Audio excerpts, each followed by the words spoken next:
lang ba? Parang hindi masyado.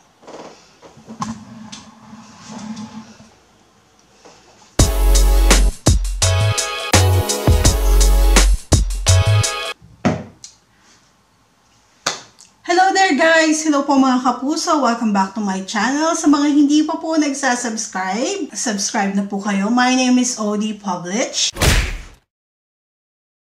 And syempre, mag-start ulit tayo ng panibagong video. But this is some kind of a random cooking vlog. But I am not that good in cooking. But I just want to show you how I make hamburger, French toast, and bami noodle soup.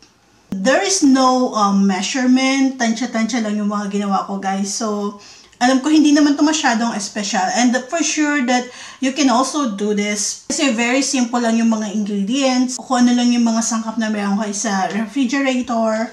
So, yun lang. Yun lang yung ginawa ko. I'm not used to cooking. Usually, pag nagluluto naman ako, yung food ko lang, my husband is not eating some of, like foreign or Filipino cook. But he likes adobo. He likes the spring onion. Siguro, one of these days or sa mga susunod kong mga vlog, magluluto ako ng mga ganon and I will show it to you. So, meanwhile, ito muna yung pinagkaabalahan ko nitong mga nakaraang linggo. Randomly, kasi very short video, kaya pinagsama-sama ko. And like I said, very, very easy to make. Walang kailangang gastusin. You can also do it by yourself.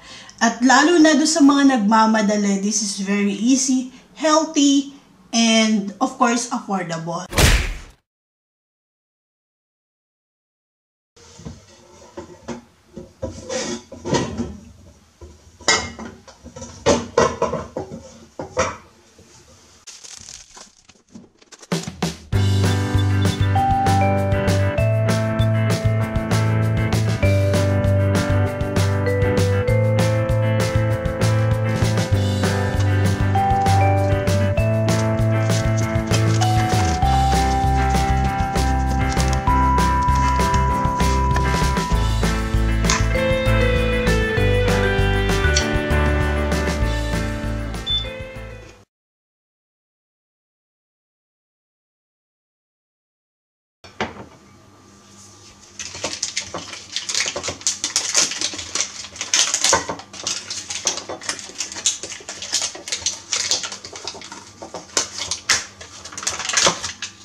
guys.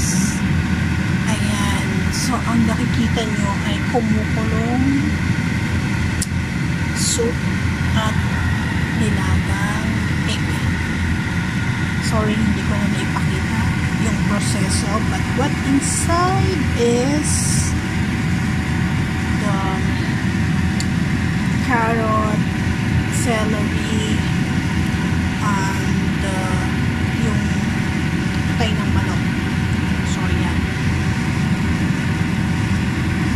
I'm going to make noodle soup like this. Ito yung ilalagay ko dyan. Ayan.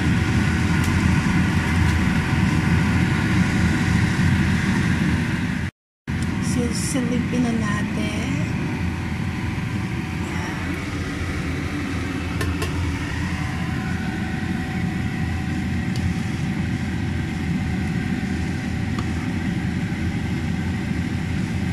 Make sure lang na lutong-lutong. Ayan, lumako na kayo.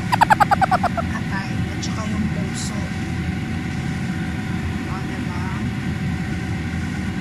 Pati syempre yung gulay. Tansyado lang yan. Ngayon, kung kulang pa yung sabaw, pwede naman tayong mag-add.